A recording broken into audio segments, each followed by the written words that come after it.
Hello everyone. In this video जैसे आप देख पा रहे होंगे लिखा है ए ग्लोसरी ऑफ लिटरेरी टर्म्स, जो कि एम.एच. अब्राहम की बुक लिखी हुई है। इसको डिस्कस करेंगे। तो वीडियो बहुत इम्पोर्टेंट होने वाली है, हम सब जानते हैं। तो वीडियो को अपना प्यार दीजिएगा। तो पहला टर्म जो लेते हैं,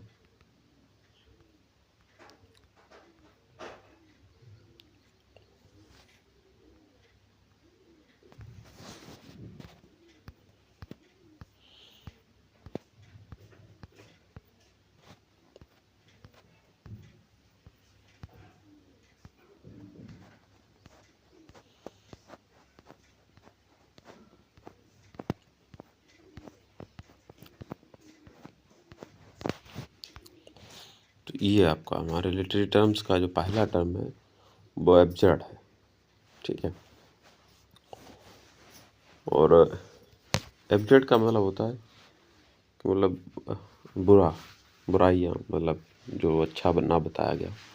तो the term is applied to number of works in the drama and prose. मतलब ये जो एब्जर्ड है, चाहे हमारे प्रोज का कोई भी वर्क हो, चाहे ड्रामा का वर्क हो, which have in common the sense that the human condition essentially absurd. बताया जाए कि मानव की जो स्थिति है वो बेकार है, उस लिटरेचर के लिए एब्जर्ड वर्ड आया है।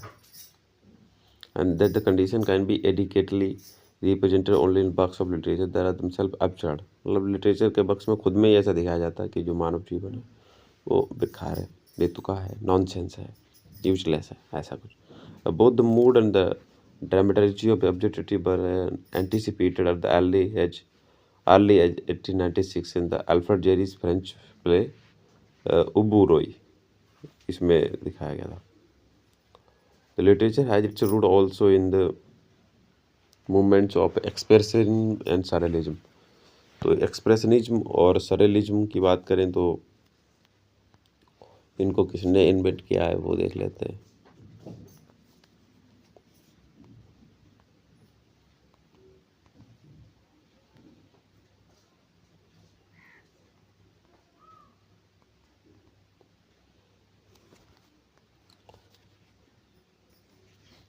एक्सप्रेशनिज्म को कहा जाता है अभिव्यंजनावाद, और expressionism it art refers to the expression of a subjective emotion, inner experience and spiritual themes. और इसके फादर की बात करें तो वान गो is the artist who almost single-handedly brought the greater sense of emotional depth to painting in the wet way. He can truly be called the father of expressionism। ठीक है। तो literature के जो एक्सप्रेशनिज्म है तो वान गोग, इनको याद रखिएगा, VANGOGH। देखिए लिख के देखते हैं उसकी स्पेलिंग को। तो वान गोग, ये रहेगा उसका नाम, ठीक है। अब बात करें सरेलिज्म की, तो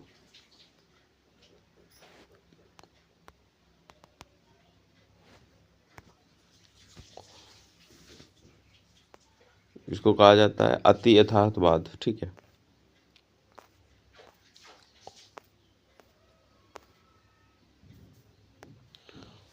और सरेलिज्म के फादर हैं तो एंड्री ब्रेटन, जो कि जिनका जन्म हुआ है फरवरी 1896 में फ्रांस में, ठीक है।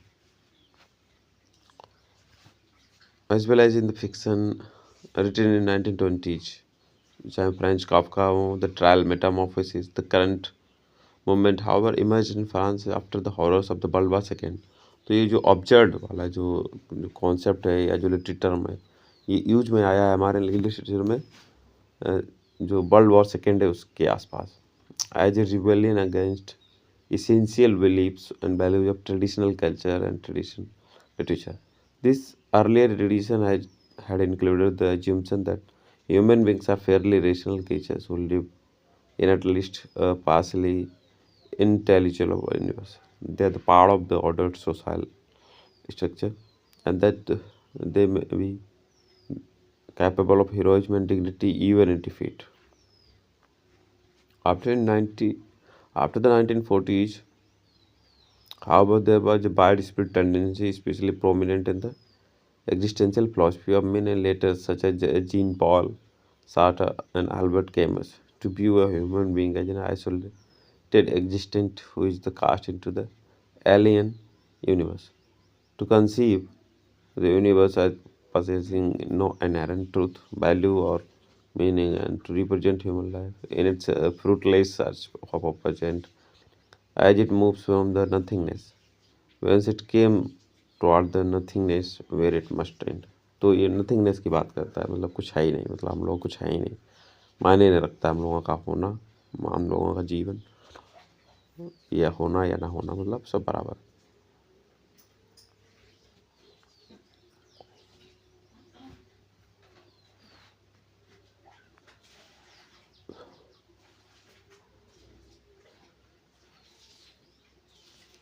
अब जो दूसरा टर्म है वो एक्ट एंड सीन है।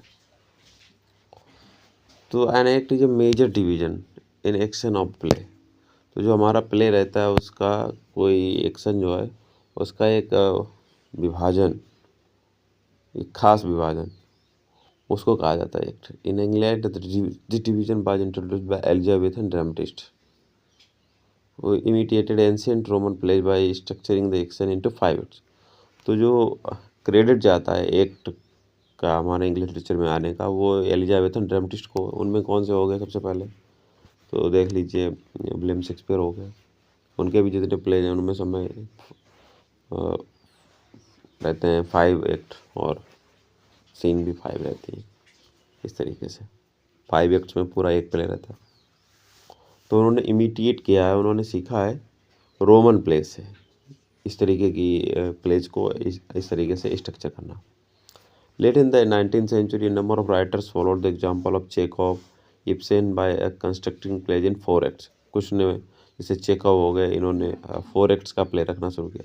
इन the present century the most common form for non musical dramas has been 3 acts. अब जो आ गया है वो 3 एक्ट्स का आ गया है चल। और एक्ट्स आर ऑफन सब डिवाइडेड, और एक्ट को भी डिवाइड किया गया होता है। एक्ट का बड़ा जो पार्ट रहता है वो एक्ट के अंदर का जो रहता है छोटा सा पार्ट, उसको सीन में डिवाइड किया जाता है। Which in modern plays usually consists of unit of action in which there is no change of place और ब्रेक। और वो कोई काम बताया जा रहा है तो वो एक ही जगह पे जो काम हो जा रहा है वो एक सीन रहता है। मतलब जो बार बार जो जगह बदल रही है तो दूसरे काम हो रहे होंगे तो वो सीन चेंज हो रही होगी, लेकिन एक सीन में जो एक कोई काम हो रहा होगा वो सीन रहती है। और एक बहुत सारी सीन इंक्लूड होंगी तो एक एक्ट बन जाएगी। And continuity of time. Some recent plays dispense with the division into acts and structured as sequence of scenes and episodes। और जो हमारे एक्ट्स होते हैं उनमें बहुत सारे सीन का एक सीक्वेंस होता है या एपिसोड का सीक्वेंस होता है। In the conventional theater was a paroxysm arc that frames fringe front of the stage. End of the scene is usually indicated by dropped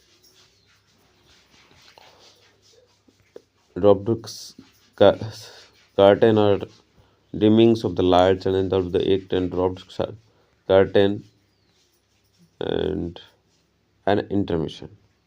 मतलब उसमें एक तरीके से कह लीजिए स्टॉप होता है, रुकाव होता है। अब जो हमारे पास टर्म है वो है एस्थेटिसिज्म।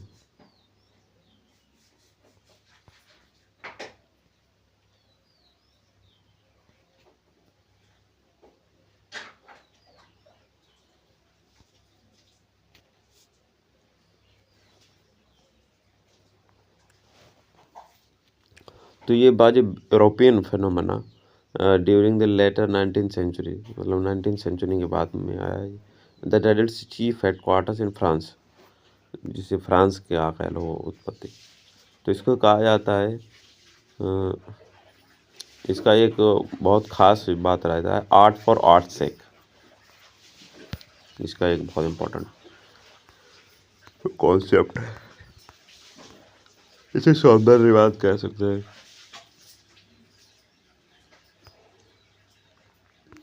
तो who is the father of aestheticism, तो ऑस्कर वाइल्ड को कहा जा सकता है, ठीक है, फादर ऑफ एस्थेटिज्म। इसके मतलब की फिगर है एस्थेटिज्म। और in opposition to the dominance of the scientific thinking and defines of the widespread indifference or hostility of the middle class society of their time to any art that was not useful or did not teach moral values. French writers developed the view that work of art is supreme value among human products, precisely because it's self-sufficient and has no use or moral aim outside its own being. मतलब French writers का मानना था कि जो भी व्यक्ति बना रहा है उन सब में सबसे ज़्यादा जो इम्पोर्टेंट चीज़ होती है वो सौंदर्य रहता है। And the end of work art is simply to exist its formal perfection. That is, there to be beautiful, to be contemplated as an end in itself. A rallying cry of aestheticism became the phrase art for art, art for art's sake. तो अगर बात करें the historical roots of एस्थेटिज्म आज the view proposed by the German philosopher Immanuel Kant, जो उन्होंने बताया है aestheticism के बारे में, इमैनुअल कांट ने अपने क्रिटिक ऑफ जजमेंट बुक में जो 1790 में आई, that the pure aesthetic experience consists of disinterested contemplation of object that pleases for its own सेक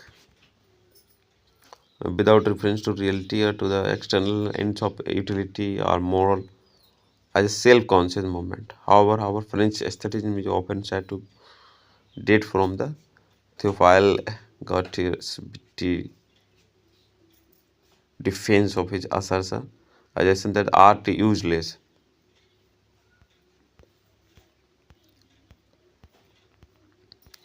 अब हमारे पास जो टर्म है नेक्स्ट अफेक्टिव फैलेसी। तो अफेक्टिव फैलेसी का जब टर्म हमारे पास सामने आए तो हमें याद रखना चाहिए नाम W.K. बेमसेट का, जो कि मोनरो सी बेर्डसले और W.K. बेमसेट इनका याद रखना है। In an essay published in 1946, W.K. Bimstead and Monroe C. Bretzel defined the affective fallacy as the error of evaluating a poem by its effect। मतलब कविता के गुणों से उसको इवेल्यू करना और गलत जो वैल्यू करना, इवेल्यू करना, उसका मूल्यांकन करना, गलत मूल्यांकन करना, उसको कहा जाता है affective fallacy. Specially it's emotional effects upon the reader. As a result of this fallacy, this poem itself as an object of specifically critical judgment. Judgment tends to disappear, so that criticism ends in impressionism and relativism.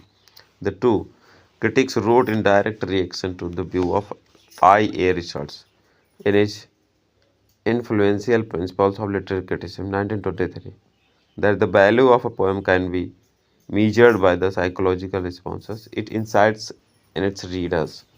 Gretzel has since modified earlier claim by the admission that it does not appear that critical evaluation can be done at all except in relation to certain types of effect that the aesthetic objects have upon their perceives. So modified the doctrine and becomes a claim of objective criticism.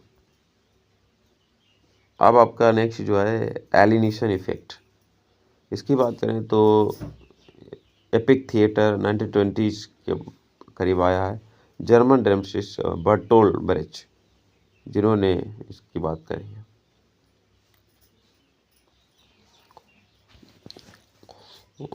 मतलब ये book आपको overall हम सब लोगों के लिए फ़ायदेमंद, हम सब जानते हैं। अगर चाहते हैं आप दूसरे वीडियो बनाए, पूरी बुक पढ़ाएं, तो कमेंट बॉक्स में थोड़ा सा पॉजिटिव फीडबैक मिलता है, तो फिर से नया वीडियो आपके लिए लाते हैं।